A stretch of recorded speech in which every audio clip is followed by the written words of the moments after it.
Assalamualaikum warahmatullahi wabarakatuh. Selamat siang semuanya. Salam sejahtera, Om Swastiastu, Namo Buddhaya.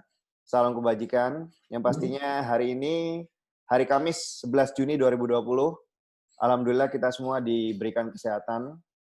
Di mana hari ini kita akan mengikuti webinar yang dikolaborasikan dengan banyak sekali organisasi dan juga media. Salah satunya kita ada Kadin Surabaya, ada kabarbisnis.com, dan yang pastinya ada Apkrindo Jawa Timur. Di mana hari ini tema besarnya adalah siap-siap makan-makan. Jadi kita akan membahas lebih detail, dikupas dalam, tentang kreativitas kafe, restoran, menyambut masa new normal atau era normal yang baru. Tapi sebelum kita mulai, saya akan bacakan tata tertib pada webinar kali ini. Yang pasti yang pertama, mikrofon semua peserta akan di-mute oleh panitia dan hanya admin yang akan bisa menyalakannya. Dan nanti akan ada sesi tanya-jawab, di mana sesi tanya-jawab akan dilakukan di akhir sesi, di mana teman-teman nanti akan bisa chat di fitur Zoom, atau mungkin bisa raise hand, bisa juga ngobrol langsung. Nanti kita akan pilih, admin akan pilih, saya akan pilih juga. Lalu semua video harus dinyalakan, memastikan kita semua hadir dalam meeting dan webinar kali ini. Dan yang pastinya kita akan menyelenggarakan webinar ini sampai nanti sekitar jam 2:30 sore, jadi ada waktu 1,5 jam ya. Seperti itu. Mungkin dari penyelenggara, Bapak Ardhito Gradi selaku Wakil Ketua Umum dari Kadin Surabaya bisa menyampaikan dua patah kata dulu sebelum kita mulai. Assalamualaikum warahmatullahi wabarakatuh. Selamat siang, salam sejahtera untuk kita semua. Om Swastiastu, Namo Buddhaya, salam kebajikan. Di sini selamat datang kepada para peserta dan saya ucapkan banyak terima kasih kepada para pembicara, ada Pak Cahyono, Bapak Mufid, ini juga salah satu WKU Kadin juga, Kadin Surabaya, kemudian Mas Endistiono. Selamat siang Mas, Assalamualaikum. Kita akan membahas mengenai dampak pandemi terhadap industri kafe dan resto serta siasat dan strategi untuk bisa survive di tengah pandemi.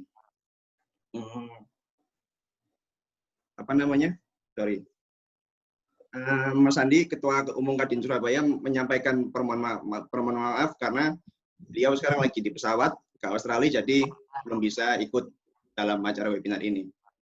Sekian dari saya, terima kasih. Wassalamualaikum warahmatullahi wabarakatuh. Waalaikumsalam warahmatullahi wabarakatuh. Oke, kalau gitu langsung aja kita mulai ya. Jadi pada hari ini kita akan mendengarkan 3 pembicara yang luar biasa. Wah, ini kalau ngobrolin 3 orang ini semuanya top-top di bidangnya. Apalagi di bidang food and beverage. Yang pertama kita ada Pak Cahyono Haryono, SEMBA. Beliau adalah merupakan salah satu dari komisioner dari PT Sekar Laut. Sekarang juga menjadi direktur dari PT Wok Mitra Lestari. Dan pastinya beliau juga merupakan Ketua Umum Asosiasi Pengusaha Kafe dan Restoran Indonesia, DPD Jawa Timur. Boleh kita dengar suaranya sedikit dong, Pak Cahyono, sapa teman-teman. Selamat siang Mas Delap, selamat siang teman-teman yang sudah join pada hari ini di webinar bersama Kadin dan Kabar Bisnis. Salam kenal semuanya. Salam kenal Pak Cahyono, sehat selalu. Siap. Yang kedua, sehat, terima kasih. Yang kedua ada juga Mas Mufid Wahyudi. Wah, ini juga keren juga ini Mas Mufid ya. Kafenya di mana-mana luar biasa. Nggak ada Mas Mufid Wahyudi. Beliau juga merupakan Wakil Ketua Bidang Sosial GCG dan CSR Kadin Surabaya, Presiden Direktur Black Canyon Coffee Indonesia, dan juga founder We The Enterprise, Food and Beverage Expert. Dan yang pastinya juga Mas Mufid ini merupakan sekjen dari Asosiasi Pengusaha Kafe dan Restoran Indonesia, Apkrindo, Dewan Pembina HIPMI Jawa Timur, VP Entrepreneurship dari IMA, Indonesia Marketing Association, dan juga Dewan Pertimbangan Jawa Timur, Persatuan Perusahaan Perikanan Indonesia, dan juga Koordinator Wilayah Jawa Timur International Council of Small Business ICSB. Halo Mas Mufid, apa kabar? Selamat sore, selamat siang Mas Delak. Selamat siang semuanya, rekan-rekan semuanya. Senang bisa bergabung di sini. Mungkin kita bisa sharing-sharing bersama. Siap. Nah, kalau yang ketiga ini, wah ini luar biasa ini juga ini, ya kan? Influencer, selebgram, terus sering muncul di TV, terkenal dengan salamnya yang ini nih, ya kan? Siapa yang nggak kenal? Ada Mas Hendy Stiono, founder and CEO Babarafi Group. Beliau juga merupakan wakil ketua umum dari Kadin, juga anggota dari Apkrindo juga. Terus dia juga merupakan senior di HIPMI, luar biasa. Boleh dong kita dengar suaranya Mas Hendy Stiono dan salamnya. Salamnya dulu Mas. Kasih salam buat Siap. dulu dong Mas. Ya, siap Mas Delak, matur nuwun. Assalamualaikum warahmatullahi wabarakatuh. Ini kehormatan bisa sharing-sharing bareng guru-guru dan mentor-mentor saya. Ada Chief Pak Cahyo, Apkrindo, beliau guru saya. Ini satu kehormatan bisa mengisi bareng Pak Cahyo. Juga sama sahabat saya, Mas Mufid. Wah, ini Mas Mufid ini terkenal sebagai jagoannya bisnis kuliner. Wah, ini kita mesti belajar bareng. Dan sama Bro Delak juga. Begini usaha kulinernya banyak ya. Hebat, nanti kita minta sharing sedikit. Thank you, sudah di-invite. Makasih banyak teman-teman semua. Luar biasa. Oke, kita langsung akan mulai webinar pada kali ini. Jadi kalau kita ngobrolin COVID-19, ini adalah salah satu era pandemik, wabah yang kita semua nggak pernah alami sebelumnya ya. Yang merupakan mungkin worldwide juga wabahnya, nggak cuma di Indonesia, tapi di seluruh dunia. Bahkan secara global, ekonomi diproyeksikan ini minus 3% di tahun 2020 ini, ya kan? Terus bahkan skenario terberatnya adalah 2020 ini bisa sampai minus 3,3%. Jadi parah banget ya. Dan di Indonesia juga yang awalnya kemarin prediksi keuangannya pada kuartal 1 di 2020 itu prediksi dari keuangan adalah sekitar ekonominya tumbuh di sekitar 3,3%, tapi nyatanya sekarang di kuartal 1 jeblok 2,9%, bahkan bisa jadi ini bisa cuman 2,3% tahun ini. Jadi sangat di luar ekspektasi, dan memang ini salah satu pertumbuhan ekonomi Indonesia terburuk sejak krisis 98. Dan dampaknya juga terasa banget di Jawa Timur, khususnya Surabaya, bahwa di Jawa Timur sendiri ekonominya cuma tumbuh 3,04%. Jadi sangat merosot dibanding tahun-tahun sebelumnya. Nah, maka dari itu kita akan ngobrol-ngobrol, diskusi, dan juga kita nanti bisa tanya jawab sama ketiga pembicara kita pada hari ini. Terutama saya ingin ngobrol dulu sama Pak Cahyono Haryono yang merupakan Ketua Umum Apkrindo Jawa Timur, di mana beliau pasti paling dapat banyak keluh kesah dari pengusaha kafe, restoran, F&B, dan juga beliau pasti yang paling banyak dapat informasi dari pemerintah tentang gimana seharusnya dan gimana kita harus melakukan evaluasi atau mungkin strategi di era COVID-19 ini. Mungkin bisa jelasin nggak Pak Cahyono? Kira-kira informasi apa atau gimana sih dampak dari COVID-19 ini terhadap industri food and beverage? Silakan Pak. Baik, terima kasih Mas Delap. Terima kasih semua teman-teman yang sudah join di webinar siang hari ini. Salam untuk Mas Hendy dan Mas Mufid juga, rekan-rekan seperguruan ini. Yang jelas begini Mas Delap, jadi kalau kita lihat kondisi ataupun dampak daripada pandemi COVID-19 ini cukup masif ya. Tapi saya coba akan berbicara sedikit, flashback sedikit. Kalau kita masih ingat sebelum tanggal 1 Maret pada saat Pak Jokowi mengumumkan kasus pertama, ya, boleh dikatakan sebenarnya industri kafe restoran itu mendapatkan kondisi yang cukup baik di tahun 2019, ya. Karena pertumbuhan bisnis daripada F&B itu boleh dikatakan 2019 itu naik hampir 20 sekian %. Kalau kita bandingkan dengan industri kreatif lainnya seperti fashion dan musik, kuliner adalah salah satu industri yang paling seksi pada saat itu. Ya, memasuki memasuki semester kedua di 2019 kita bisa lihat pertumbuhan daripada pemain-pemain F&B yang masuk ke Surabaya, baik dari Jakarta, dari Bali maupun dari luar negeri. Nah, masuk ke trimester pertama di bulan Januari dan Februari itu bisa juga dilihat bahwa kenaikan atau pertumbuhan restoran kuliner masih mendapatkan tempat yang cukup baik. Maret pada tanggal 1, ya, jadi saya akan bagi coba menjadi 4 fase. Pada tanggal sebelum 1 Maret dan setelah pengumuman pandemi daripada COVID oleh Presiden kita. Itu sudah mulai kelihatan bahwa 1 minggu pertama penjualan sudah mulai sedikit terkontraksi meskipun tidak signifikan. Nah, itu baru mulai kelihatan semakin parah pada saat kalau kita berbicara di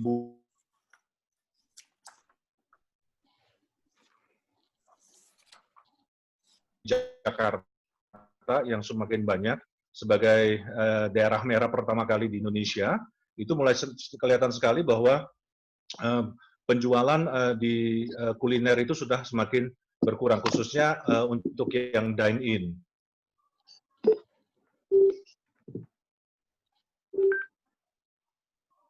Tahap atau transisi ketiga, yaitu pada saat PSBB dilakukan di Surabaya pertama kali. Surabaya pertama kali diadakan itu adalah pada tanggal 28 April. Kalau mungkin teman-teman semua masih ingat, itu adalah hari, kalau nggak salah, hari ketiga atau hari keempat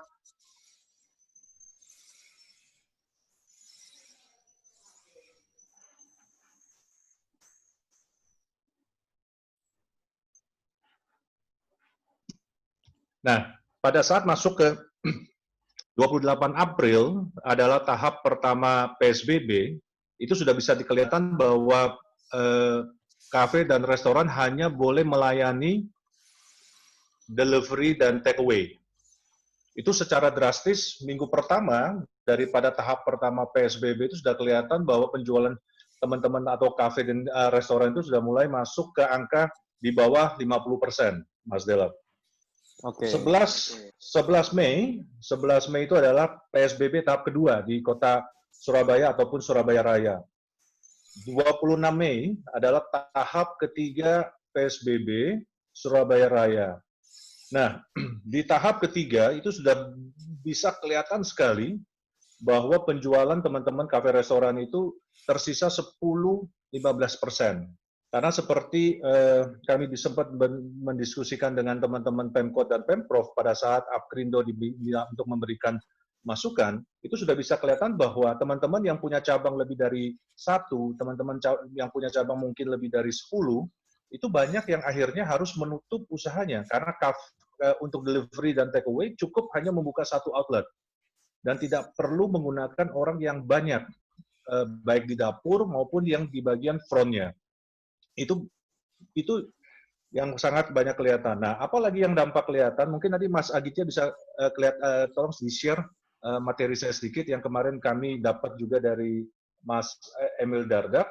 Ini bisa kami share bahwa dampak yang terjadi selama pandemi kurang lebih hampir 3 bulan ini tidak hanya di ekonomi, tapi juga di sosial, keuangan atau perbankan, maupun hal-hal yang berkaitan dengan kesehatan. Kalau kita bicara sekarang, nanti menuju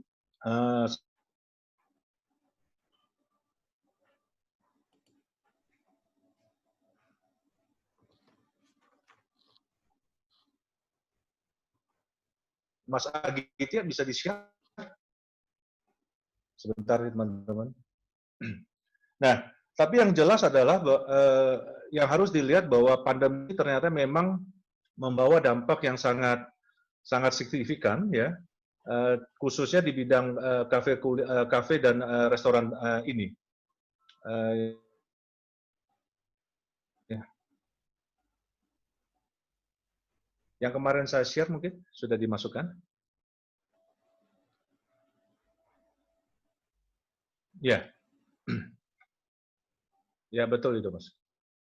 Nah, ini adalah pandemi yang memberikan efek domino pada aspek sosial ekonomi. Kalau kita lihat sekarang dari kesehatan sepertinya memang ini akan menciptakan kondisi krisis kesehatan. Karena kalau kita lihat bahwa vaksin daripada COVID-19 ini belum ada, belum ditemukan, semua masih dalam proses uji klinis maupun masih dalam percobaan. Sosialnya adalah kita bisa melihat bahwa aktivitas ekonomi yang menyerap tenaga kerja tidak hanya di bidang tidak saja di bidang F&B, terjadi juga di bidang-bidang lainnya. Dan ini memang secara otomatis menyebabkan terjadinya kondisi yang sangat yang seperti disampaikan oleh Mas Delak tadi, ya. Jadi Indonesia tahun ini mungkin pertumbuhannya sangat minim, bisa kalau misalnya sampai terjadi kontraksi yang sangat parah bisa sampai di bawah 0 atau minus, ya. Terus di bidang ekonominya adalah konsumsi kita terganggu, yang jelas investasi terhambat, boleh dikatakan semua akhirnya akan wait and see apa yang akan terjadi, bagaimana pemerintah menangani kasus pandemi ini, ya. Kita akan berbicara ke depannya nantinya. Terus ekspor impor pasti terdampak, seperti kami kebetulan di Vina juga ada beberapa negara yang sebenarnya biasa mengambil barang cukup bagus di Eropa, ya, karena juga terjadi pandemi COVID di sana, jadi mereka juga akan mereschedule semua pengambilan barang dari kita, ya. Terus dalam bidang keuangan itu sama terjadi, turunnya investasi, confidence orang mungkin menyimpan dana dan segalanya, terus di mana NPL bank banyak yang sedikit jebol juga, ya, dengan kondisi pandemi COVID-19 ini. Jadi secara overall memang bisa dilihat bahwa semua sektor boleh dikatakan hampir kena, ya. Memang ada beberapa sektor yang mungkin masih cukup bagus, seperti kalau kita bicara bisnis retail supermarket misalnya, ya, yang pertumbuhannya masih cukup bagus. Kami punya beberapa teman, kami juga supply ke beberapa teman di supermarket, itu masih menunjukkan pertumbuhannya cukup bagus. Teman-teman yang bergerak dalam bidang alkes misalnya, alat kesehatan juga masih cukup bagus, ya. Tapi kalau secara overall mungkin 70-80% bisnis atau industri itu pasti akan terdampak daripada COVID-19 ini. Nah, memang kalau kita lihat F&B memang yang terakhir seperti yang kena. Tapi sekali kena memang cukup masif, dan boleh dikatakan anggota Apkrindo yang membawa 200 pemilik, owner, itu sudah mungkin merumahkan karyawan yang boleh dikatakan sudah ribuan, ya. Nah, salah satunya PSBB kita minta untuk jangan sampai terus diperpanjang adalah karena kita melihat dampak sosialnya yang akan terjadi kepada tenaga kerja, Mas Delak. Kurang lebih itu, Mas Delak, intronya. Terima kasih. Oke, makasih Pak Cahyono. Tapi kalau kita lihat di masa COVID-19 ini nih Pak, selain banyak pengusaha-pengusaha F&B yang mereka menutup beberapa outletnya untuk mengefisiensi yang namanya cost. Tapi juga banyak istilahnya rising star atau apa namanya industri F&B startup yang dia mulai mereka untuk bikin di masa ini, dia coba-coba untuk bikin, dan juga akhirnya mereka jadi primadona. Nah, prosentasenya itu kira-kira berapa persen Pak untuk mereka yang bisa istilahnya menjadi baru memulai di usaha F&B di era pandemi ini, terus mereka bisa jadi bagus dengan teman-teman yang memang mereka pengusaha F&B yang mereka sudah lama, gara-gara COVID ini omsetnya turun gitu. Kita mungkin ingin tahu datanya, kalau dari Apkrindo sendiri ini berapa persen teman-teman yang survive dan dia naik, dan teman-teman yang mungkin omsetnya turun. Oke, jadi kalau misalnya kita lihat sekarang bahwa yang ada existing yang naik ada di anggota, kalau yang di existing anggota Apkrindo ada beberapa yang memang juga mengalami kenaikan, tapi memang melakukan diversifikasi bisnisnya, Mas. Ya. Contoh, ada salah satu teman anak muda berusia 29 punya satu bisnis yang akhirnya men-switch bisnis tersebut, membuat sesuatu yang sifatnya lebih murah misalnya, ya, dengan meng-highlight hanya melayani delivery. Karena pada saat dia melakukan transformasi seperti itu, sebenarnya dia tidak memerlukan modal lebih banyak lagi, Mas. Ya, jadi hanya mencari bisnis yang sekarang lagi tren, artinya delivery dengan harga yang mungkin tidak terlalu mahal. Itu terjadi di beberapa bisnis yang mungkin sekarang kita lihat bahwa melihat opportunity pada saat seperti ini, ada teman-teman hanya di delivery, tidak melakukan pengiriman, tidak membuka outlet secara khusus, hanya buka tempat kecil hanya untuk melakukan delivery. Dan itu yang dilakukan oleh beberapa teman juga. Itu rising, Mas. Ya, karena tenaga kerjanya tidak terlalu banyak, terus tidak perlu harus ada restoran, tidak perlu harus mungkin quote unquote ngurus izin dan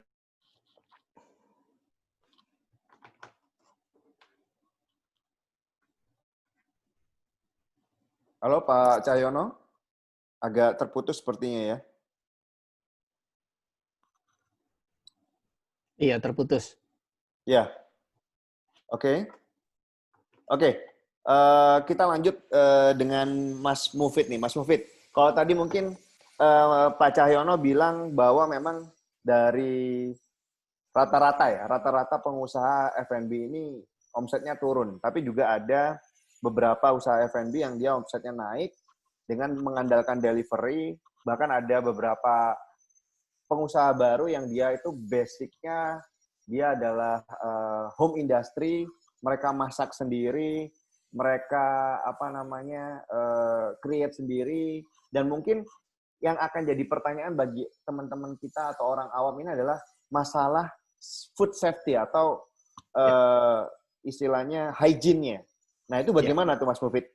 Mungkin bisa dikasih nggak tips and trick atau ada pendapat dari Mas Mufid untuk teman-teman F&B ini di era pandemi ini kudu ngapain sih gitu loh. Biar usahanya tetap survive, omsetnya naik, tapi hygiene-nya tetap terjaga, misalnya gitu. Oke. Ya, terima kasih Mas Dak. Mungkin saya menambahkan dulu yang dari Pak Cahyo tadi ya. Jadi yang mesti harus kita paham bahwa sebetulnya industri F&B itu ada dua gitu ya. F&B yang sifatnya service dengan F&B yang sifatnya production gitu. Nah, kalau service ini yang benar-benar semuanya kita terdampak karena orang itu datang ke outlet itu karena servisnya, bukan karena salah satunya bukan karena 100% karena produk gitu ya. Nah, itu yang benar-benar terdampak karena ada PSBB, nggak boleh dine in dan sebagainya, itu pasti sudah. Kita drop 9 berarti kan saya di beberapa outlet sudah 0% karena benar-benar tutup gitu ya. Di airport kita udah tutup semuanya gitu kan, dan sampai sekarang terjadi gitu. Jadi itu yang terdampak. Yang tidak terdampak adalah yang memang lebih banyak kepada food service atau production yang sifatnya lebih ke delivery, frozen food dan sebagainya. Nah, itu yang tidak terdampak gitu ya. Minuman-minuman kesehatan, herbal dan sebagainya itu tidak terdampak karena memang orang mencarinya seperti itu. Nah, itu sedikit tambahan Mas Delak tadi yang menambahkan dari Pak Cahyo tadi ya. Nah, mengenai food safety, saya mungkin ada presentasi bentar ya sedikit yang mungkin saya akan share gitu. Sambil supaya ini lebih rekan-rekan bisa memahami gitu ya, apa yang sebetulnya food safety itu seperti apa gitu ya. Oke. Ya, jadi ini saya share. Cuman ini ada satu slide yang setelah ini ya, saya mohon maaf sekali, ini mungkin agak jorok begitu ya. Mungkin yang sekarang lagi makan mungkin berhenti dulu gitu ya. Tapi saya harus sampaikan ini gitu. Ya. Jadi kalau rekan-rekan melihat ini, wow, seperti apa ini? Ya. Dan ini real, ini terjadi di banyak tempat, gitu ya. Jadi bayangkan yang kita makan itu seperti ini nih, produk yang dihasilkan itu diprosesnya seperti ini. Mungkin saya nggak lama-lama di foto ini ya. Oke, saya sensor dulu ya, gitu. Nah, ini yang dulu barangkali nggak terlalu concern kita. Yang penting makanannya enak, gitu kan, harganya murah, gitu kan, dimakan enak, toh juga karena perut kita sudah banyak naganya gitu ya, jadi ya nggak akan sakit perut gitu ya. Nah, itu yang terjadi sebelumnya. Tetapi sekarang dengan masa pandemik ini, dengan masa sekarang orang pun harus setiap saat harus cuci tangan ya, sehingga ini menjadi sangat concern gitu kan. Bayangkan sekarang banyak sekali orang yang sangat concern kesehatan, terus kita proses produk kita masih seperti itu gitu ya. Pasti sudah nggak ada yang beli. Kalau sudah tahu ada seperti itu, pasti juga nggak akan beli gitu. Nah, ini yang salah satu yang disebut food safety gitu ya. Yang rekan-rekan kalau memang di bisnis kuliner atau F&B, nah kalau yang dulunya masih seperti itu, sekarang sudah tidak bisa lagi. Ya, nggak bisa main-main nih, kita juga harus sudah kita sudah lakukan itu ya, sudah tinggalkan yang seperti itu, kita lakukan sekarang lebih pada concern kepada food safety. Nah, coba kalau bandingkan dengan yang ini, ya.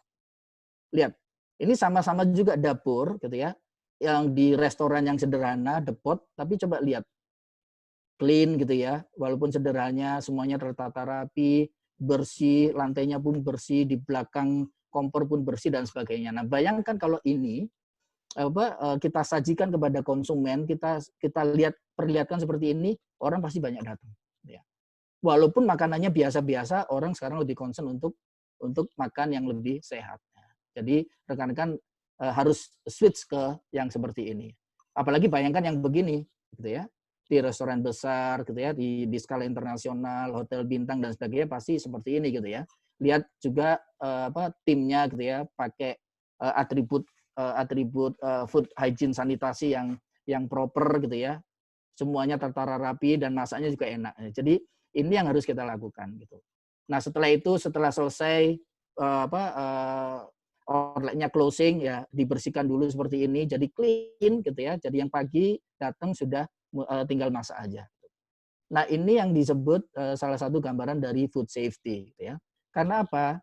Food safety itu seperti apa gitu. Apa sih food safety itu gitu. Nah, jadi food safety itu bagaimana kita membuat suatu produk atau keamanan pangan ya, dari bagaimana kita bisa mencegah makanan atau minuman itu dari resiko pencemaran gitu ya. Bisa itu zat kimia, biologi, bisa itu kontaminasi, cross contamination dan sebagainya gitu ya. Sehingga bisa mengancam kesehatan kita gitu ya. Bayangkan atau banyak mungkin ya teman-teman kita yang orang-orang dari luar negeri misalnya, yang misalkan dari Amerika, dari Jepang, dari Inggris yang memang di sana sudah secara food safety, hygiene sanitasinya sudah terjaga, banyak sekali kejadian kalau datang ke Indonesia, makan makanan Indonesia yang terjadi apa? Besoknya sakit perut gitu ya. Gitu. Karena apa? Mereka sudah tidak tahan karena sudah terbiasa dengan makanan yang keamanannya terjamin, tiba-tiba makan di sini yang mohon maaf yang segitu jorok gitu ya pasti akan terjadi gitu. Nah ini yang kita harus mulai tinggalkan dan beralihlah dengan kita siapkan dengan standar food safety gitu. Ya kalau bisa kita lihat di sini ya dari makanan bagaimana penyimpanannya seperti apa di freezer dan sebagainya gitu ya. Mungkin nanti kalau mau kita diskusi lagi akan lebih banyak lagi, lebih detail lagi gitu ya. Cuman saya berikan gambarannya saja gitu. Ya. Nah di dalam food safety makanan ya pasti yang harus kita lakukan adalah perjalanan bahan baku. Jadi bahan baku dari supplier atau dari pasar atau dari mana tempat kita beli sampai ke tempat kita, sampai disimpan, sampai diproses dan sampai disajikan ke konsumen. Nah itu kita harus memenuhi seluruh standar safety gitu ya, hygiene and sanitation gitu. Ini perjalanan itu karena kalau bahan bakunya sudah tidak safety, sudah jelek, pasti akan beruntun kepada yang kita sajikan kepada konsumen gitu. Belum lagi sterilisasi alat-alat gitu ya. Kalau kita lihat mungkin yang di pinggir jalan dan sebagainya gitu ya. Alat mencucinya pun satu bak saja dipakai untuk sekian banyak gitu ya. Memang makannya jadi enak gitu ya. Kita kalau biasa makan di situ ya enak-enak aja gitu ya. Tapi sekarang mungkin konsumen akan mikir gitu. Dengan standar yang seperti itu gitu kan ya.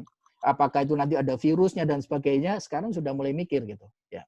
Terus bagaimana kita bisa mendapatkan konsumen ini perlindungan dari resiko kontaminasi, gitu kan? Tidak ada bakterinya di makanan tersebut, tidak ada virusnya, gitu ya, tidak ada jamur dan sebagainya. Ya. Sehingga bagaimana produk-produk bahan baku ini kita simpan di dalam lemari pendingin atau di freezer atau di chiller, gitu ya. Mana yang ditaruh di freezer, mana yang ditaruh di chiller dan berapa lama dan sebagainya, gitu ya. Kita mesti harus benar-benar atur dengan baik gitu. Jangan dicampur antara yang nutrisi tinggi dan nutrisi rendah, antara seafood dan meat dan sebagainya. Itu banyak sekali tatanan yang mesti harus kita lakukan gitu ya. Sampai kepada bagaimana kita melakukan sistem pemanasan makanan gitu ya.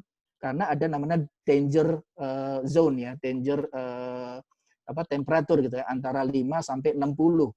Antara di atas 5 sampai 60 ini adalah rawan-rawannya makanan itu terkontaminasi gitu ya. Jadi bagaimana kita bisa menyelamatkan makanan kita supaya tidak terjadi kontaminasi gitu ya.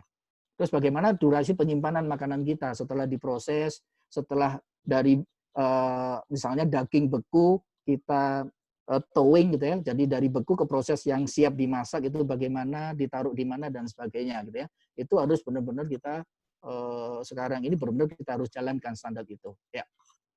Nah, penerapannya bagaimana di food safety ini kita menerapkan dengan yang namanya GMP gitu ya.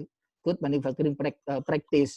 Supaya apa? Percaya konsumen itu meningkat gitu. Terus reputasi tentunya dari perusahaan kita atau outlet kita gitu ya akan terjamin kalau kita menjalankan GMP ini gitu ya. Dan tentunya pasti peluang untuk menembus pasar yang lebih besar, franchise internasional, lokal dan sebagainya itu kita bisa jalankan dengan kalau kita sudah bisa memenuhi dengan standar GMP. Gitu. Nah berikutnya ada SCCP. Nah ini juga sangat penting gitu ya, karena bagaimanapun di dalam industri food and beverage, SCCP ini poin yang paling penting. Bahkan harus diterapkan ISO ya. Kalau SCCP adalah ISO 22000. Itu sangat ketat gitu ya, karena menyangkut kepada food safety tadi itu.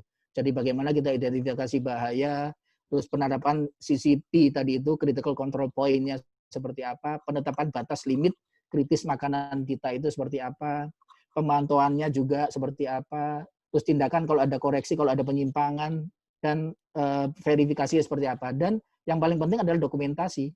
Bagaimana kita mendokumentkan seluruh kegiatan kita, mulai dari pencegahan makanan, pembenahan, pembersihan, peningkatan kepercayaan, pemborosan, dan sebagainya. Itu ada semuanya di SCCP gitu ya. Jadi kalau kita di industri F&B, ini poin yang paling penting untuk kita bisa dapatkan, yaitu adalah ISO 22000 ya. Oke, saya lanjut sedikit, mungkin saya nggak akan berlama-lama.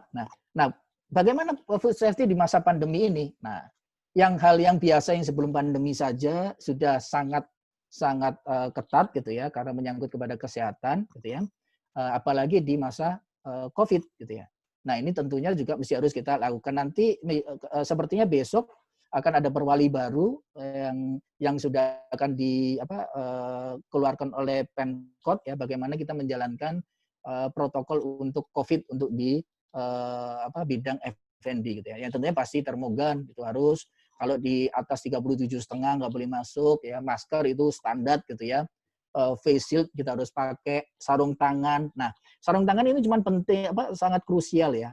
Seolah-olah sarung tangan ini kalau orang sudah atau tim sudah memakai sarung tangan itu sudah pasti akan aman gitu ya. Padahal ini justru menjadi sumber kalau itu kita tidak pahami bagaimana pemakaian sarung tangan. Contohnya misalnya begini. Tim itu, salah satu tim misalkan pakai sarung tangan, dia adalah kasir gitu ya. Karena dia pakai sarung tangan, dia merasa aman, terus dia pegang produk. Pertama pegang uang gitu ya. Nah setelah pegang uang, setelah itu dia pindah pegang produk gitu ya. Produk dipegang-pegang, terus dia pegang uang lagi gitu ya. Apakah itu aman? Ya tentu malah tidak aman gitu ya. Tapi bagi dia merasa aman karena apa? Dia sudah memakai sarung tangan. Nah ini bagi kita di owner atau manajer atau direktur dari F&B ini harus bisa memberikan penjelasan yang baik dan benar kepada tim atas pemakaian ini tadi. Sama juga hairnet ya, bagaimana hairnet itu dipakai hanya untuk tim produksi dan sebagainya, hand sanitizer, disinfektan gitu kan, steril, hand wash gitu kan, bagaimana kita mencuci tangan yang baik dan benar gitu ya, dan jaga jarak antara meja dan kursi. Nah, sekian banyak poin-poin ini yang memang kita harus jalankan di industri F&B, gitu ya, terutama industri F&B yang memang melayani untuk dine-in, supaya tercipta itu keyakinan bagi konsumen gitu. Ya, jadi yang paling harus kita lakukan adalah bagaimana kita menanamkan kepercayaan kepada konsumen bahwa produk kita ini hygiene dan safe, gitu, memenuhi standar food safety gitu ya. Ya jangan sampai yang seperti tadi gitu ya. Nah, caranya bagaimana? Ya kita tunjukkan, apalagi kalau rekan-rekan yang punya restoran yang open kitchen gitu ya, harus sangat bisa menjaga standarisasi food safety tadi itu ya, outletnya atau dapurnya harus benar-benar clean gitu ya, dan hygiene gitu. Supaya apa? Konsumen menjadi percaya gitu ya, bahwa makanan yang saya terima, yang saya mau makan ini aman gitu. Aman baik dari kontaminasi maupun aman dari virus gitu. Nah, sehingga berikutnya adalah ya tunjukkan kepada konsumen atas kesiapan dari outlet kita. outlet kita harus siap untuk bagaimana food safety di masa pandemi ini gitu ya. Harus siap menjalankan protokol-protokol COVID ini yang sudah diberikan oleh pemerintahan gitu ya. Nah itu beberapa hal yang perlu yang bisa saya sampaikan gitu rekan-rekan semuanya. Nanti mungkin kita akan bisa lanjut lagi untuk kita bisa berdiskusi lebih banyak lagi. Terima kasih. Saya kembalikan ke Mas Desak. Oke, terima kasih Mas Mufid, luar biasa sekali tadi ya. Jadi memang di era new normal ini atau era normal yang baru ini memang kita yang namanya safety atau hygiene ini benar-benar harus diperhatikan ya memang ya. Mungkin kalau dulu kita terbiasa melihat restoran yang secara SOP-nya, food safety-nya dia masih kurang, memang di sekarang ini harus diperketat ya Mas Mufid ya. Betul, Untuk semuanya agar kita semua bisa sehat dan tetap bisa istilahnya beraktivitas dengan normal dengan protokol-protokol yang baru. Oke, kalau tadi kita sudah lihat mungkin itu yang kita harus lakukan secara food safety di era new normal ini, kita akan ngobrol dengan Mas Hendy. Yang pastinya Mas Hendy ini inovator dan dia punya banyak ide kreatif F&B, terbukti juga semua brand-brandnya booming, ya kan, viral, dan juga istilahnya mereka banyak juga Mas Hendy ini punya ilmu yang out of the box gitu loh. Karena kalau kita lihat pengusaha kuliner sekarang ini mereka udah meratapi nasib nih Mas Hendy, ya kan. Aduh, omset gua turun, omset aku turun, gimana ya, aku harus ngapain ya? Aku sudah coba delivery order, Gojek, Grab segala macam juga sudah, tapi omsetku tuh gini-gini aja gitu kan. Mereka bingung nih ya kan. Mungkin teman-teman juga pada bingung, aku harus ngapain ya gitu loh. Mungkin Mas Hendy juga bisa kasih tahu nggak kira-kira strategi apa ya kan, langkah apa, langkah marketing apa, sales strategik apa yang harus teman-teman lakukan di era new normal ini, Mas. Silakan, Mas. Ya, thank you Mas Delak. Jadi memang ini kondisi extraordinary ya, kondisi yang sangat luar biasa. Terjadi penurunan sales yang sangat signifikan di semua lini bisnis. Memang ada bisnis yang mengalami peningkatan, tapi banyak juga bisnis yang mengalami penurunan. Kuliner mungkin salah satu yang kategorinya netral. Jadi masih ada order walaupun mungkin tidak setinggi dalam kondisi normal. Jadi itu sebabnya banyak yang switch dari sebelumnya makanan dijual secara offline masuk ke makanan yang dijual secara online, baik melalui e-commerce maupun melalui Grab, aplikasi online seperti Grab atau GoFood. Kita sendiri pun juga mengalami penurunan. Jadi di awal-awal masa pandemik, mengingat transaksi kita didominasi offline, ada penurunan yang sangat signifikan. Total sales kita turun 40%. Jadi hanya tersisa 60% dari omset kita. Dan ya dengan omset tersebut kita ya berusaha gimana caranya tetap bisa bertahan, menggaji karyawan dan bisa terus survive. Nah, kalau dilihat dalam kondisi economic pressure seperti ini, ada kemungkinan ya banyak pakar yang mengatakan ini akan berlangsung sampai 1-2 tahun ke depan. Jadi setelah misalnya pun pandemik berakhir, masih ada economic pressure yang akan kita lalui 1-2 tahun ke depan. Nah, ini yang penting harus kita antisipasi bersama.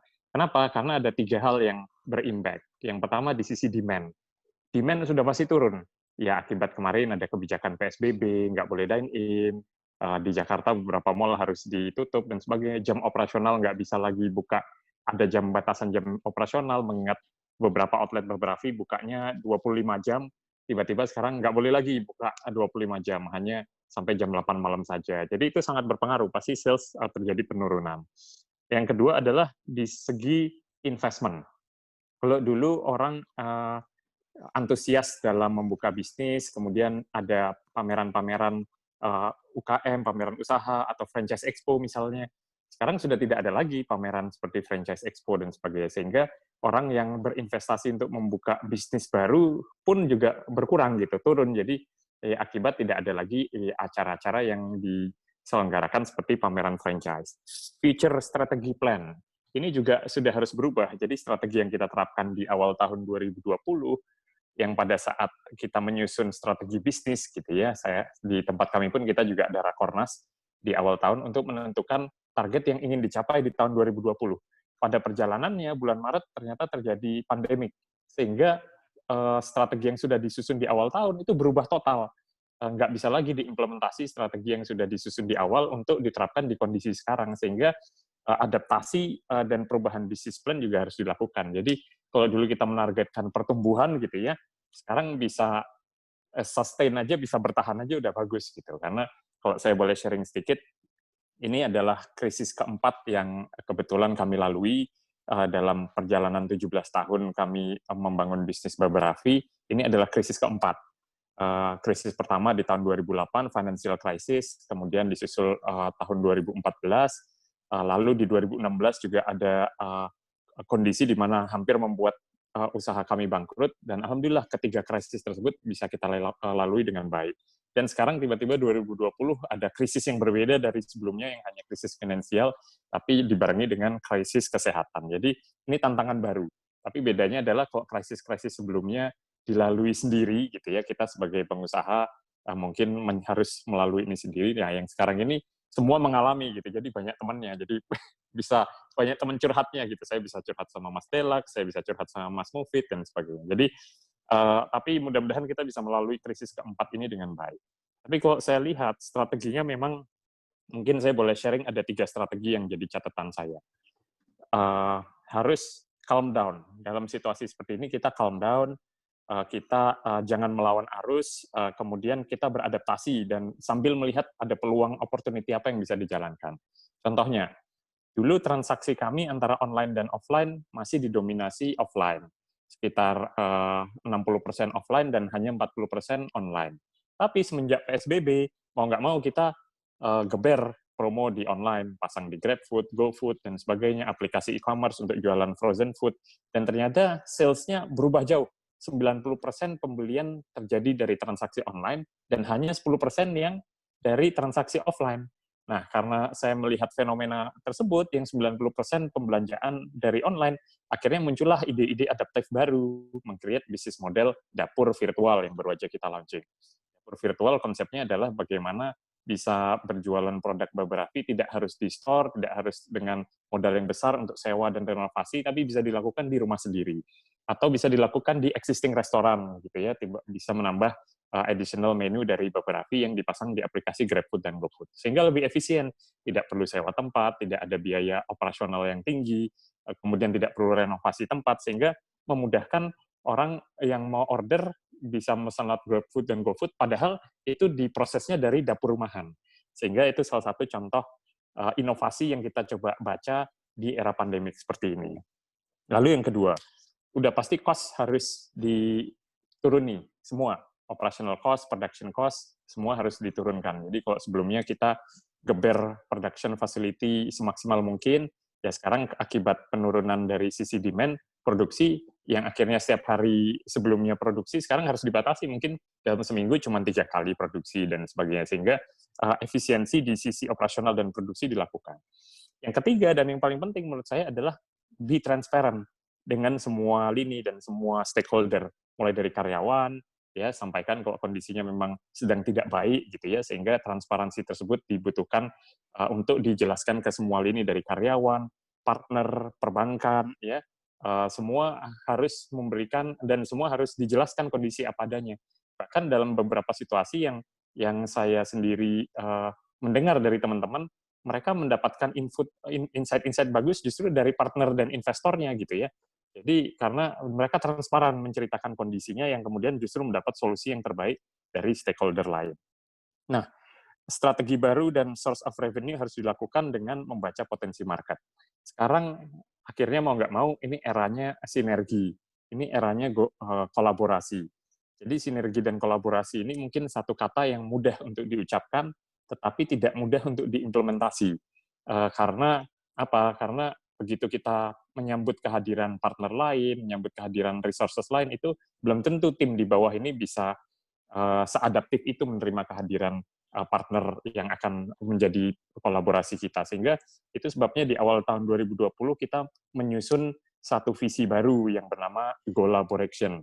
Gabungan dari kata goal, collaborate, dan action.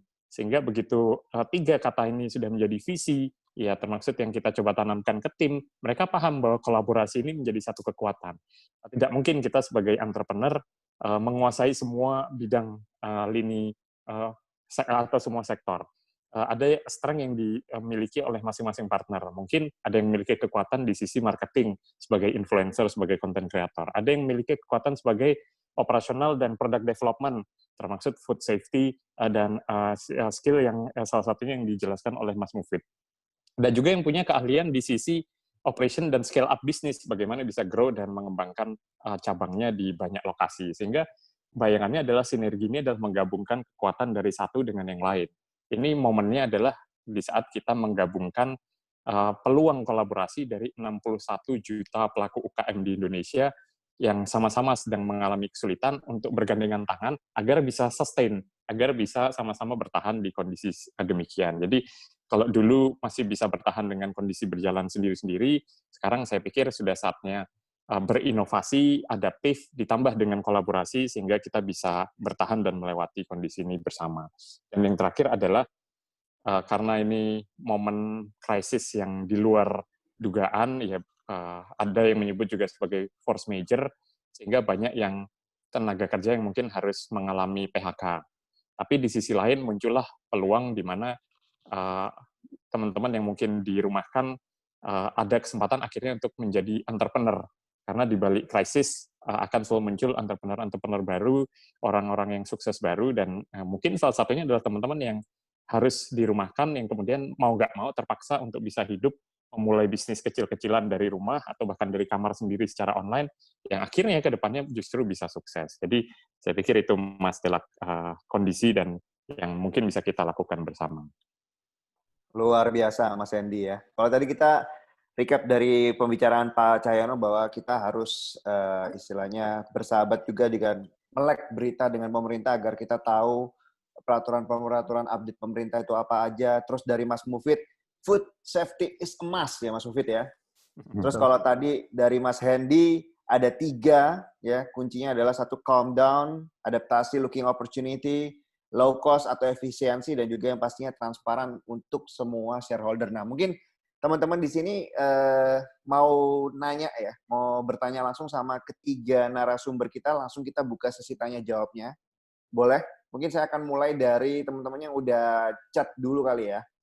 Dari chat dulu ini kita lihat ada sebentar. Saya akan cek dulu. Oke, ada Mas Dio. Mas Dio bertanya nih untuk Mas Hendy, Mas Mufid, dan juga Pak Cahyono. Bagaimana persiapan pelaku bisnis kuliner dalam menyambut new normal, baik terkait protokol kesehatan maupun antisipasi pebisnis, misalnya terkait aturan kapasitas maksimal pembelian dine-in, karena otomatis space yang disediakan ini nggak bisa dimaksimalkan untuk bisa menggait konsumen, yang AKA berarti revenue-nya akan turun nih. Mungkin bisa, siapa yang mau jawab nih kira-kira Pak Cahyono mungkin, dari Aprindo dulu. Oke. Terima kasih Mas Delak. Saya mohon maaf tadi internetnya tadi rebut-rebutan karena ada beberapa direksi juga lagi ngadakan teleconference ternyata. Begini, kalau misalnya kita lihat apa yang harus dipersiapkan, salah satunya yang jelas kami di asosiasi mengikuti apa yang menjadi dasar hukum ataupun peraturan yang diberikan. Yang jelas kami masih menunggu Perwali 20 yang mudah-mudahan akan kami terima hari ini, siang hari ini atau sore hari ini. Nah, kalau kita berbicara apa yang harus kita persiapkan, salah satunya memang semua protokol pencegahan daripada COVID-19 ini harus diterapkan. Misal kalau kita bicara yang paling umum, itu adalah setiap pengunjung harus menggunakan masker. Ya, setiap pengunjung masuk harus diberikan hand sanitizer, kemudian juga berlaku juga kepada pegawai ataupun karyawan yang ada di kafe atau restoran tersebut. Juga harus melakukan protokol 19. Nah, yang jelas memang sekarang kapasitas tempat duduk paling maksimum adalah 50% daripada kapasitas normal. Itu memang harus kita maksimalkan, Mas Delak ya. Karena bagaimanapun sudah kelihatan nih bahwa bisnis kita akan berkurang 50% selama masa pandemi ini. Nah, kita memang harus sekarang mencoba lebih efisien, lebih inovasi, bagaimana tempat duduk yang sekarang hanya bisa 50% bisa kita kalikan beberapa kali dalam operasional selama 1 hari. Karena sekarang kan diberikan keleluasan untuk beroperasi lebih panjang dari masa PSBB kemarin. Nah, ini memang harus timbul, artinya inovasi-inovasi yang harus diberikan. Mungkin makanan yang bisa disediakan juga, mungkin biasa cuma hanya melayani lunch ataupun dinner, mungkin juga bisa ada yang makanan yang disiapkan di tengah-tengahnya mungkin. Ya, nah itu adalah untuk memaksimalkan kapasitas tempat duduk yang ada di kafe ataupun restoran kita yang ada sekarang, Mas. Ya. Oke, luar biasa. Jadi yang kita harus optimalkan adalah strategi sales and marketingnya ya, dengan istilahnya peraturan betul. yang sekarang ada ini ya, Mas ya, Pak ya. Bisa saya tambahkan, Mas? Boleh, Mas Mufid, silakan. Ya, jadi kalau yang tadi Pak Cahyo sampaikan itu kan dari sisi bagaimana mengoptimalkan pendapatan gitu ya. Nah, ada satu sisi lagi gitu ya, itu adalah operational cost gitu ya. Karena yang namanya bisnis pasti ujung-ujungnya kan profit ya. Mau berapapun pendapatannya, kalau pendapatannya tinggi tapi nggak profit juga percuma gitu kan. Walaupun pendapatannya tidak tinggi tapi profit, ya pasti bisnis itu kan jalan. Gitu. Jadi bagaimana kita juga secara internal mengoptimalkan sumber daya yang ada, mulai dari SDM, bahan baku, dealing dengan supplier, bahkan mungkin kita akan melakukan renegosiasi untuk sewa dan sebagainya, supaya apa? Secara bottom line kita masih tetap akan profit, walaupun memang pendapatannya turun. Gitu. Jadi ada dua sisi tadi ya. Gitu Mas Delat. Oke, nah Mas Hendy, kalau kita lihat tadi bahwa strategi sales and marketing dengan peraturan yang baru ini mungkin challenging buat teman-teman pengusaha kuliner yang biasanya mereka mengadakan off-air event, live music di tempat, atau mungkin mereka mengundang selebgram untuk dine-in di tempatnya. Tapi sekarang yang namanya unsur keramaian ini dibatasi, Mas Hendy. Ya kan? Iya. What should we do, Mas? Strategi sales and marketing apa yang kira-kira bisa menjadi ujung tombak kita untuk mengangkat sales and marketing di peraturan yang baru ini, Mas Hendy? Iya. Jadi mungkin udah harus berbeda ya strateginya. Dulu kalau misalnya kita grand opening, launching toko, kita bisa undang influencer buat endorse dan brand ambassador untuk kemudian meramaikan acara grand opening. Sehingga terjadi traffic yang luar biasa ramai pada saat grand opening tersebut. Mungkin strategi itu sudah berbeda, sekarang tidak bisa lagi dilakukan. Dan ya saya pikir sudah cukup tepat juga yang dilakukan oleh teman-teman Upgrindo. Salah satu caranya adalah dengan menjual jenis-jenis menu atau produk makanan yang sesuai dengan basic needs atau kebutuhan harian. Jadi banyak yang akhirnya melaunching menu-menu yang harganya terjangkau. Kalau dulu ya mungkin dengan segmentasi target market yang kelas market atau kelas atas, harganya mungkin lebih premium, tapi agar bisa survive akhirnya beradaptasi dengan menjual menu dengan kebutuhan yang basic gitu, yang kebutuhan sehari-hari. Yang kedua adalah saya melihatnya ini pada saat nanti pandemik benar-benar berakhir, PSBB sudah kemudian dinyatakan selesai yang berlaku nasional dan orang sudah kembali lagi beraktivitas normal, itu akan dibarengi dengan mudah-mudahan permintaan demand yang begitu tinggi dari market, sehingga kesiapan kita sebagai pengusaha harus mulai mempersiapkan stok dan inventory supaya bisa memenuhi kebutuhan basic needs dan permintaan demand pasca selesainya pandemik ini. Jadi fase new normal menuju next normal ini yang harus dipersiapkan. Nah, yang terakhir juga memang strateginya juga harus dirubah. Kalau sebelumnya F&B dine-in misalnya, atau tadi yang diceritakan di beberapa kafe dan sebagainya, mungkin berikutnya bisnis modelnya akan lebih adaptif. Jadi bukan lagi store yang berukuran besar dengan high investment, tapi mulai di-split dengan store yang berukuran kecil, tapi yang lebih banyak tersebar sehingga bisa lebih terjangkau. Tapi kalau bicara strategi marketing, saya pikir semua harus be digital ya. Jadi bukan lagi go digital, semua harus be digital. Sudah saya lihat banyak yang teman-teman launching produk baru, launching brand baru melalui Instagram Live. Ada teman-teman yang launching brand baru dengan konsep online, yang saya pikir ini salah satu kreativitas yang cukup jitu. Jadi ini bisa diterapkan juga, dan ya mudah-mudahan dengan kreativitas dan inovasi ini yang membuat kita bisa terus bertahan. Begitu Mas Dela. Oke. Ini juga ada pertanyaan yang cukup bagus juga nih dari Mas Kurniawan. Dia bilang protokol baru berarti tambahan biaya operasional, apalagi food safety is a must, ya kan? Bagaimana tips agar cash flow bisa bertahan? Jadi dia ingin tahu nih, karena kan kalau misalnya kita nerapin protokol baru, kita harus sedia banyak hal yang mungkin yang dulu kita tidak sediakan nih. Nah, Mas Mufid mungkin bisa bantu jawab nih pertanyaannya. Ya. Ya, oke, memang itu tidak bisa kita pungkiri ya, pasti akan ada penambahan cost gitu ya. Yang jelas adalah kalau ada penambahan cost, bagaimana kita juga akan mengurangi cost sampai titik yang tetap masih bisa ditoleransi gitu ya. Misalnya sekarang contohnya SDM gitu ya. Yang dulu mungkin ada 20, ya sekarang cukup 10 saja gitu ya. Nah, 10 ini alokasi dari yang 10 yang kita hilangkan tadi itu masuklah kepada biaya untuk protokol yang baru gitu. Nah, itu salah satunya gitu ya. Yang kedua adalah memang mengoptimalisasi semua yang ada. Misalnya dari sisi pembiayaan bahan baku gitu ya, pembelian dan sebagainya, itu harus sangat optimal gitu ya. Bagaimana kita bisa menseleksi dengan baik kualitasnya. Kalau dulu misalnya satu kilo itu hanya jadi yang jadi barang cuma 60 gram, ya sekarang harus menjadi 90 gram gitu. Supaya apa? Supaya kita juga bisa lebih cost efficient.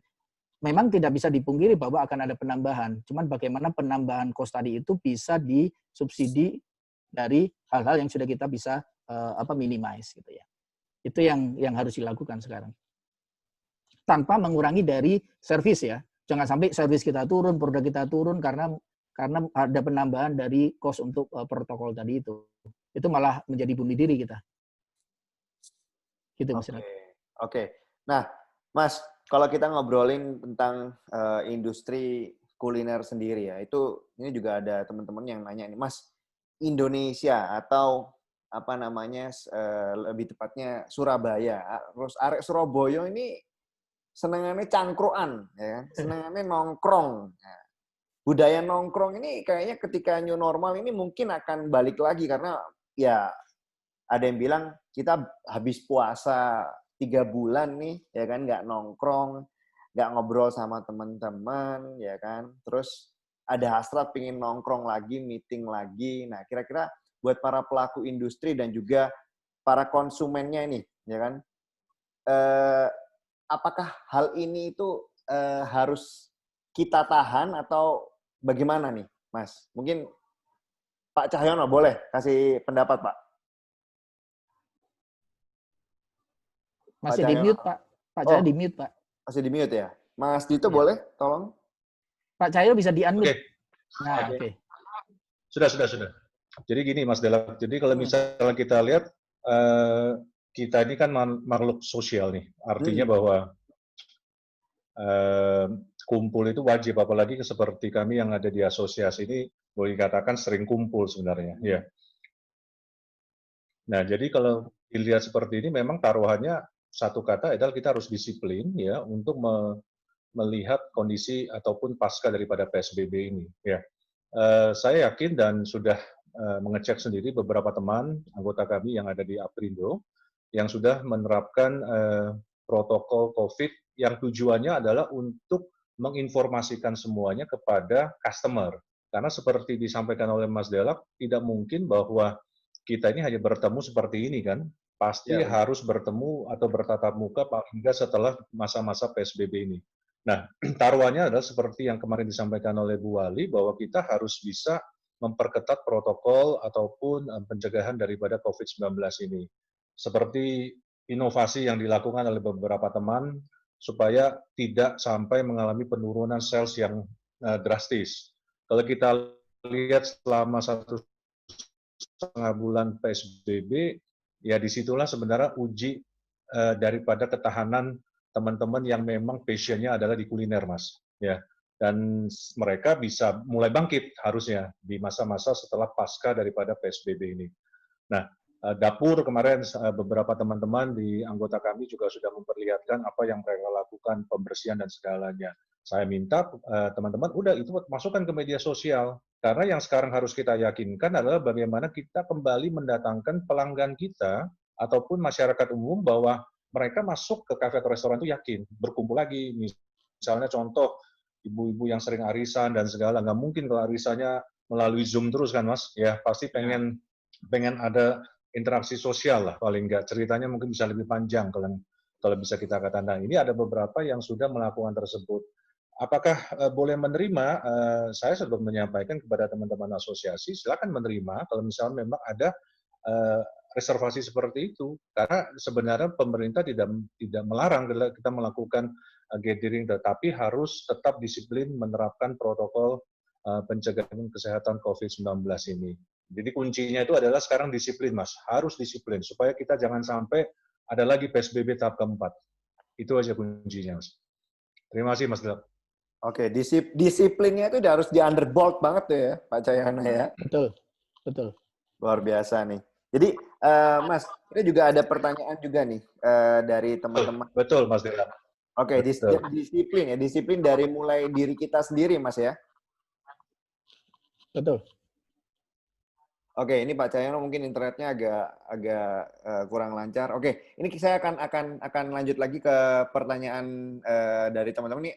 Nah, di era pandemi ini juga banyak sekali teman-teman yang baru memulai bisnis kulinernya dan ya lihat, oh ini kayaknya aku ada potensi bagus buat berkembang nih.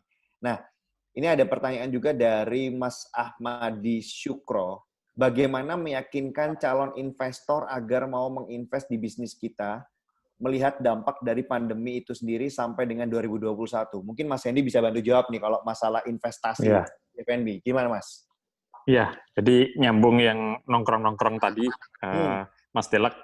Ini Mas Delak absen nih tadi pagi, nggak ikut Brompton Surabaya Goes bareng-bareng. Mata saya lagi sakit nih, Mas Hendy. Ya, jadi itu benar, karena apa? Saya 3 bulan mengikuti strict health protocol dengan WFH, berada di rumah, dan sebagainya. Dan itu ternyata memang ya muncul sisi human yang pengen berinteraksi, kembali bersosialisasi, membangun personal relation. Jadi mau nggak mau akhirnya kita keluar lagi gitu kan, akhirnya keluar lagi dan yang mulailah beraktivitas sepedaan, bromtoman dan sebagainya. Ya, salah satunya ya sebagai bagian dari sosialisasi yang dilakukan. Tapi di sisi lain mungkin kalau saya boleh nambahkan, health protocol is a must. Sekarang udah menjadi satu standar. Jadi kalau mau nongkrong ya nongkrong yang menerapkan health protocol. Kira-kira gitu, Mas. Nah, terus kalau zaman sekarang ya investasi, ya nggak bisa dipungkiri, semua pasti lagi hold. Ada yang bilang cash is king, tapi cash flow is king kong gitu. Jadi kalaupun mereka punya cash pun, mereka nggak akan spend untuk invest menurut saya zaman sekarang. Mereka prefer untuk hold, pegang, menjaga-jaga pada kondisi dan situasi yang nanti belum tahu kondisi bisnisnya seperti apa, dan mereka punya safety cash yang bisa nyelamatin. Jadi kalau kondisi sekarang, saran saya kalau mau berbisnis, mulailah dari kemampuan sendiri atau dari kondisi finansial sendiri yang kecil. Jadi itu sudah nggak lagi eranya mulai bisnis investasi besar, bikin restoran misalnya megah, apa dan sebagainya. Mungkin nanti setelah setahun, 2 tahun. Tapi di fase-fase sekarang, kita mulai dari trial error dulu aja. Ada satu bisnis model yang saya sangat tertarik. Dia jualan kepiting. Bayangin ada kepiting yang cukup terkenal di Surabaya, yang harganya lumayan mahal, yang favorit itu yang ada di Surabaya Barat. Saya suka beli. Nah, itu kan favorit banget. Tiba-tiba ada dapur rumahan yang menjual kepiting dengan taste dan rasa yang sama, tapi harganya cuma sepertiga dari restoran kepiting yang favorit tersebut, dan dijual hanya dari dapur rumahan, gitu kan. Jadi artinya apa? Infrastrukturnya adalah infrastruktur home kitchen, infrastruktur dapur rumahan, tapi dia dengan kreativitas product development mampu meng-create produk dengan harga sepertiga dari produk sejenis yang sudah ada di pasaran, dan ternyata enak, menarik. Saya sebagai konsumen yang membeli bahkan tertarik untuk kemudian mencoba untuk mengeksplor bisnis model tersebut. Jual kepiting yang lain menjual di 800.000 sampai 1 juta satu porsi, laku gitu ya. Ini harganya tinggal seperempatnya, sepertiganya. Jadi dengan berjualan via online, pakai Instagram, pakai GoFood dan GrabFood. Dan saya pikir ini yang bisa dilakukan zaman sekarang ya. Jadi kalau kita mau bisnis, pakai resources kita yang ada dulu deh. Jadi nggak usah pakai external investment di kondisi sekarang, sambil kita baca situasi. Kalau kondisinya membaik, kemudian bisnis model yang kita mulai kecil-kecilan ini ternyata bagus, menghasilkan dari dapur rumahan, dan market juga sudah mulai ibaratnya keluar lagi, ya baru dari situ kita bisa mengupgrade bisnis model kita dari dapur rumahan menjadi permanent store, kira-kira gitu. Karena ya sekarang percuma juga kita bikin store kuliner yang besar dan mahal kalau transaksinya 90% online, menurut saya. Kalau 90% online, orang nggak dapat experience di sisi Instagramable store-nya atau di sisi pelayanan yang ibaratnya service yang mungkin baik dan sebagainya. Tapi cukup dengan health protocol dilakukan di rumah, produknya rasanya enak, terdeliver dengan baik di konsumen, itu sudah menjadi satu kunci bisa memenangkan market kuliner dengan cara yang minimalis. Menurut saya gitu, Mas Dela. Oke, kalau tadi mungkin Mas Hendy dari sisi bisnis yang start modal dari minimalis. Nah, kalau tadi kan kita balik lagi ke statementnya Mas Mufid bahwa F&B ini ada dua ya Mas ya, yang service dan juga produk Mas ya, benar ya? Ya, betul. Nah, untuk yang service Mas, yang selama ini ya dia sudah buka restoran, servisnya excellent, tempatnya bagus, ya kan? Terus secara ya orang datang di sana nggak cuma buat makan, tapi buat nongkrong, buat foto-foto, buat chit-chat. Nah, itu gimana, Mas? Ini untuk 2020 sampai ke depan ini bagaimana menurut Mas Mufid nih? Iya. Oke, memang tidak bisa dipungkiri pasti akan secara volume pendapatan gitu ya, itu pasti akan terjadi penurunan karena memang volume konsumen yang datang juga pasti akan turun gitu. Tetapi saya masih sangat yakin bahwa bisnis ini tetap akan bisa jalan gitu ya. Kalau kita bisa menjalankan, memberikan keyakinan yang tadi saya bilang, memberikan keyakinan kepada konsumen kita bahwa datang ke tempat kita itu aman gitu. Aman secara produk dan aman secara sosialnya gitu ya, kesehatannya gitu. Nah, kalau itu kita bisa highlight, bisa kasih kepada konsumen kita persepsi itu, saya yakin juga orang pasti akan tetap datang gitu. Walaupun secara jumlah tidak sebanyak yang sebelumnya. Tapi kan itu kita bisa atur, artinya ujung-ujungnya kan tadi profit tadi ya gitu ya. Kalau kita bisa sisi kirinya kita bisa lakukan banyak sekali adjustment sehingga profitnya juga masih tetap akan bagus gitu. Nah, menurut saya ini yang harus dilakukan oleh rekan-rekan yang memang sudah terdampar di sisi yang servis gitu ya. Seperti saya ini sekian ratus outlet ya di servis semua gitu kan. Jadi mau nggak mau kan memang harus melakukan itu supaya konsumen tetap akan datang dan kita jagain bener cost-nya supaya profitnya juga masih tetap akan profit yang menguntungkan gitu ya. Menurut saya seperti itu, Mas. Oke. Nah, mungkin ini kalau teman-teman ada pertanyaan, mungkin saya juga ada pertanyaan nih, ya kan?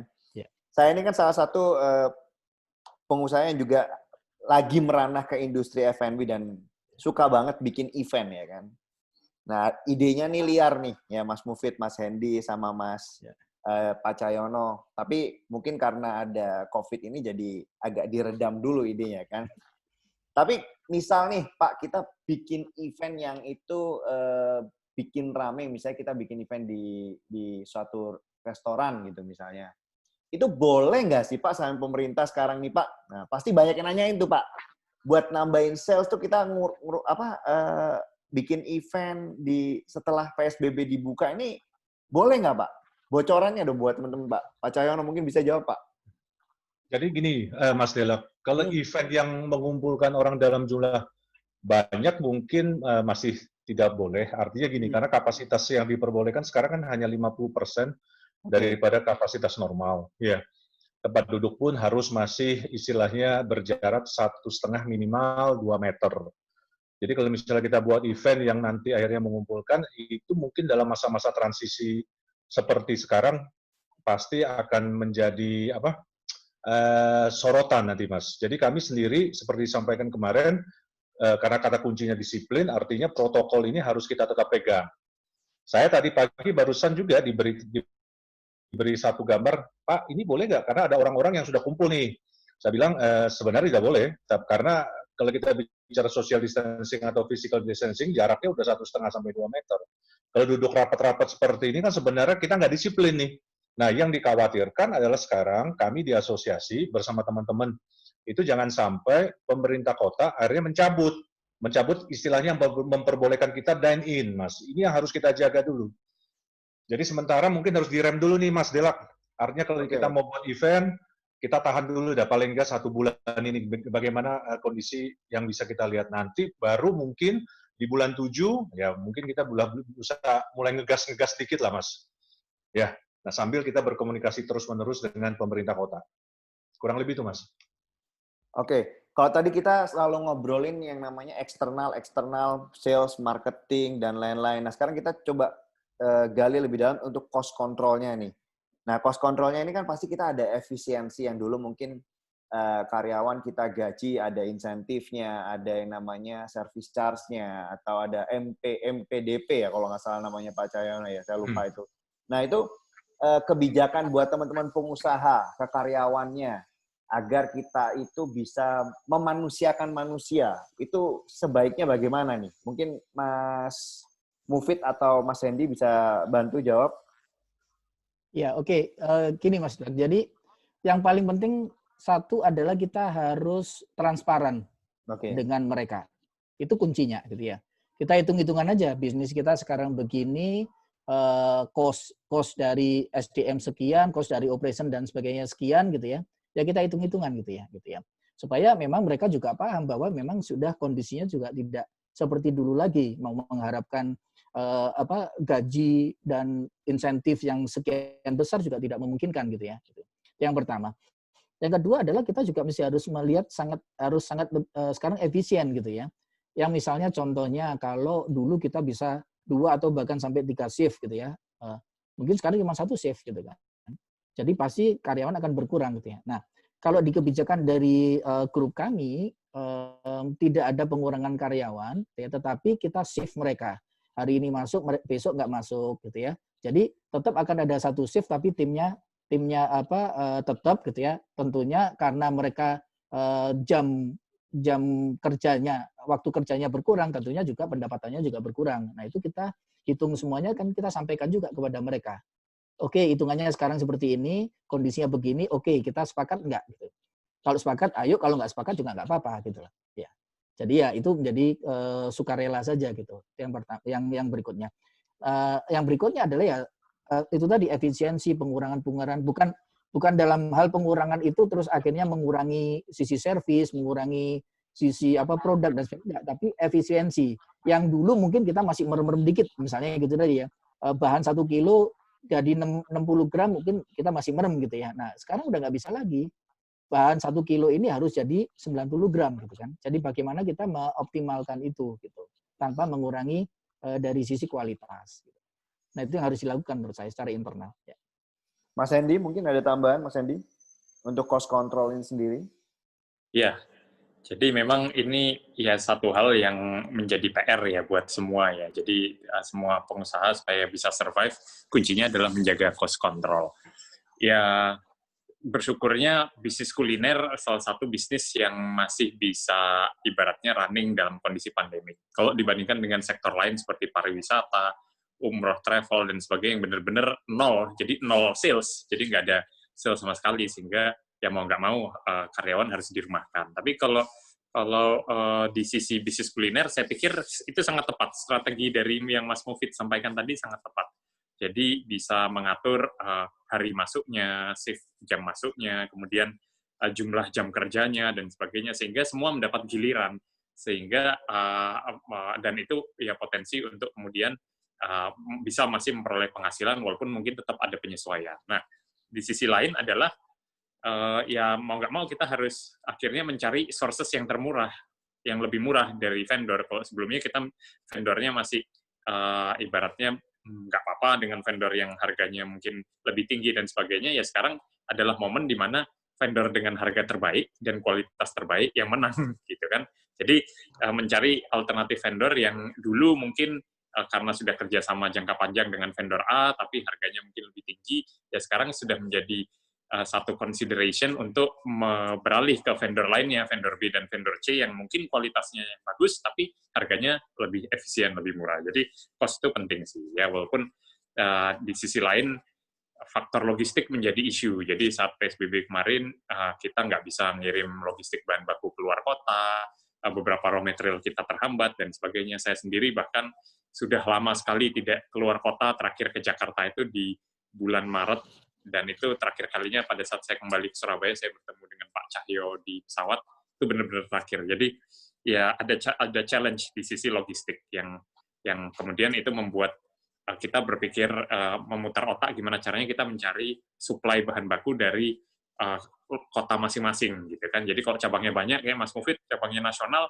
sudah nggak bisa lagi mungkin satu centralized source of raw material, tapi sudah mungkin mencari sumber bahan baku dari lokal agar apa? Agar lebih efisien. Yang kedua, supaya kalau pada saat logistiknya terhambat seperti kondisi kemarin, tetap bisa beroperasi. Kira-kira gitu, Mas Dila. Oke, terakhir dari saya karena udah mepet juga, saya ingin bertanya tentang ini Pak, customer behavior di era new normal ini.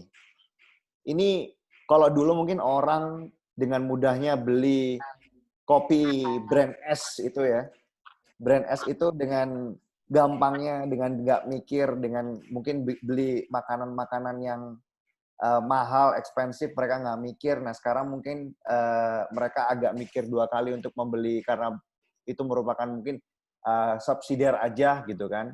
Kira-kira untuk brand behavior customer behavior sendiri untuk era new normal ini gimana sih? Boleh mungkin Pak Cahyo, Mas Mufid, Mas Hendy bisa bantu kasih teman-teman insight untuk customer behavior di era new normal ini, Mas. Pak Cahyo mungkin? Ya, terima kasih Mas Dilep. Jadi kalau misalnya perubahan perilaku konsumen ini pasti terjadi dalam masa pasca daripada PSBB aja kita bilang. Masa-masa pandemi 19 ini sebenarnya adalah masa di mana sebenarnya kita sebagai pelaku bisnis kuliner harus tetap bermain secara lebih artinya gini, lebih passionate. Karena bagaimanapun kalau kita misalnya bicara bahwa customer ataupun perilaku customer itu pasti kalau misalnya untuk tempat biasanya mereka suka hangout, itu pasti akan dilakukan Mas tetap. Jadi mereka tetap pasti akan mencari tempat untuk cangkruk istilahnya. Ya. Nah, kita sebagai pelaku bisnis di sini yang memang harus memberikan keamanan ataupun kenyamanan dengan cara yaitu menjalankan protokol itu secara lebih ketat dan disiplin dan bekerja keras supaya masyarakat itu percaya bahwa pada saat pasca PSBB mereka mengunjungi tempat kita ini sebenarnya bisa lebih aman, lebih nyaman daripada hanya bertemu melalui media sosial. Nah, ini yang menjadi taruhan kita, Mas. Nah, tadi mungkin saya ingin menambahkan satu hal. Kalau misalnya kita bicara masa-masa sekarang dengan karyawan dan segalanya, sebenarnya staff ataupun karyawan pun sebenarnya memahami apa yang terjadi, Mas. Mereka juga ingin bahwa usaha bosnya atau ownernya itu juga cepat buka.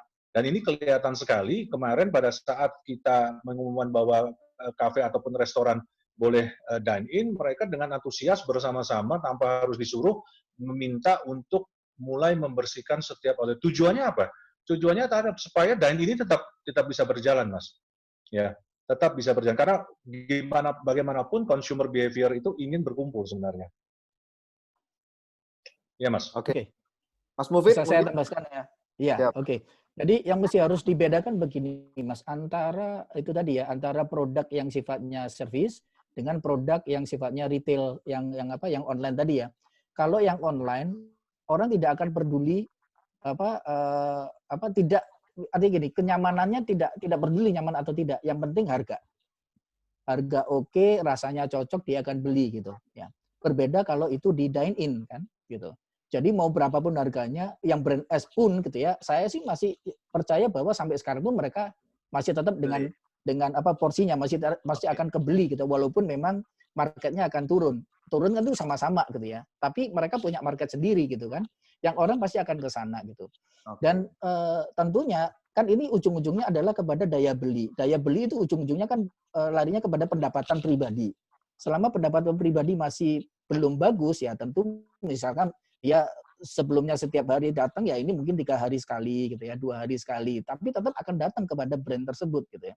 Karena apa? Kenyamanan tadi itu yang tidak didapatkan di tempat yang lain gitu. Sehingga saya juga tidak percaya kalau orang nggak percaya kalau misalnya begini, oke, karena sekarang lagi turun, kita turunin deh harga gitu. Itu malah ngancurin brand kita gitu. Yang dulu harganya adalah 10, sekarang jadi 5. karena masa pandemi itu ngancurin gitu. Saya lebih percaya bahwa tetap harganya 10 tapi kita kasih sesuatu value yang lebih. Mau dapetin satu lagi produknya atau kita diskon lah boleh gitu ya. Tapi jangan sampai kita malah ngancurin brand kita dengan apa? Menurunkan harga dengan pembenaran bahwa karena ini masa pandemik yang orang daya belinya berkurang gitu ya. Ingat bahwa daya beli memang berkurang tetapi behavior-nya itu tidak gitu. Orang kalau ya ke brand S ya ke brand S aja, nggak mungkin ke brand apa di warung gitu loh gitu. Itu akan tetap gitu ya. Cuman frekuensinya saja yang berkurang. Gitu Mas.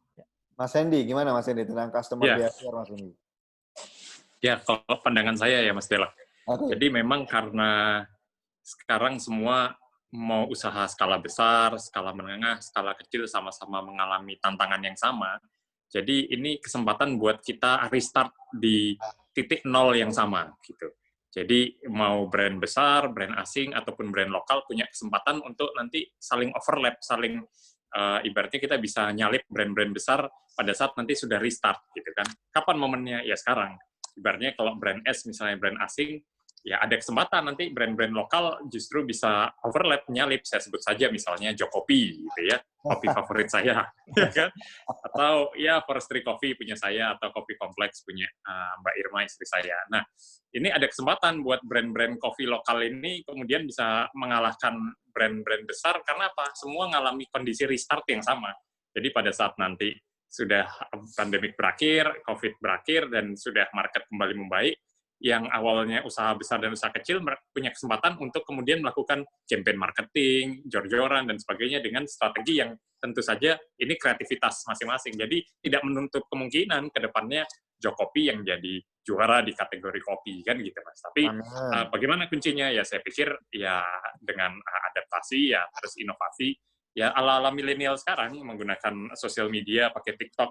Kalau saya boleh sharing sedikit, TikTok promosi juga lagi ampuh. Saya kemarin bikin konten TikTok Forestry yang view sampai 2 juta orang, yang diikuti dengan penumbuhan sales. Jadi yang awalnya bikin TikTok iseng gitu ya, tapi karena ada soft selling-nya dan ternyata hasilnya luar biasa. Jadi ya kreativitas tersebut yang mungkin yang bisa melakukan siapa ya, pengusaha-pengusaha kreatif, milenial dan UMKM yang mungkin usaha-usaha brand asing agak kesulitan buat adaptasi di situ Mas Dela. Ya. Oke, terakhir mungkin ada pertanyaan dari Pak Haryo ya. Sebelum kita tutup dengan statement para narasumber. Pajak, Pak. Nah, ini kan salah satu yang apa? Teman-teman restoran ini atau pengusaha kuliner ini sangat apa ya? Aduh, kondisi kayak gini, gue harus bayar pajak lagi. Gimana nih? Apakah ada relaksasi tentang perpajakan ini atau mungkin buat teman-teman home industry atau industri F&B ini bakal kena pajak juga atau ada relaksasi pajak dari pemerintah? Mungkin Pak Cahyono bisa kasih bocoran selaku Ketua Aprindo. Oke, terima kasih Mas Haryo atas pertanyaannya. Prinsip adalah Kepala BKPD, Badan Pengelola Keuangan Daerah, itu sudah memberikan relaksasi selama 2 bulan kemarin, April dan Mei. Tapi ada beberapa teman yang mengatakan bahwa bulan Juni ini bukan masih taruhan ini, bagaimana? Kami kemarin sempat menghubungi Kepala Bidang Penagihan Pendataan untuk minta relaksasi sampai akhir tahun. Ya. Tapi jawabannya mereka adalah bahwa kalau sampai akhir tahun berat Pak Cahyono, ya, karena memang PAD, yaitu PAD dari PB1 ini adalah menjadi salah satu pendapatan untuk pembangunan daerah juga. Tapi jangan khawatir, sebenarnya masih bisa dilakukan relaksasi yang sifatnya mencicil. Ya, kemarin juga kami sudah sampaikan kepada Kepala BKPD untuk supaya bisa diberikan cicilan kepada teman-teman yang baru mulai usaha lagi setelah PSBB yang hampir 1,5 bulan tersebut, Mas Dela. Beliau sangat welcome. Saya minta kepada teman-teman untuk menulis surat, ya, memberikan kondisi apa yang terjadi seperti sekarang. Karena sekarang tantangannya bukan hanya di pajak, karena juga kami di Aprindo ini boleh dikatakan campuran dari teman-teman yang punya outlet konvensional, terus teman-teman milenial yang bergabung juga.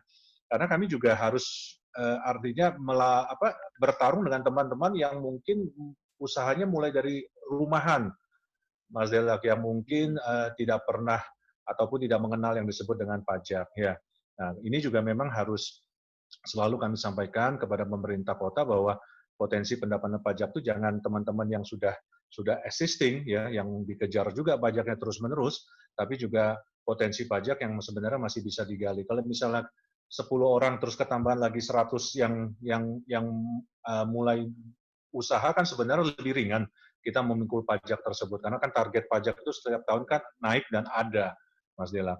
Nah, tapi sebenarnya bisa diajukan kepada pemerintah kota untuk keringanan ataupun meminta insentif dalam hal misalnya dibayar secara diangsur.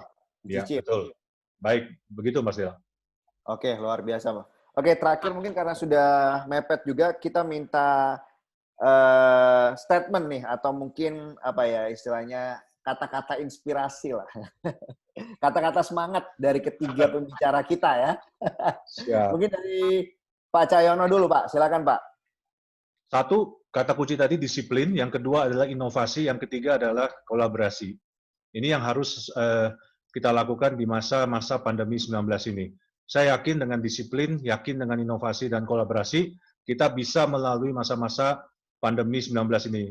Kita sadar, kita tahu bahwa ini tidak akan hilang selama vaksin itu belum ditemukan.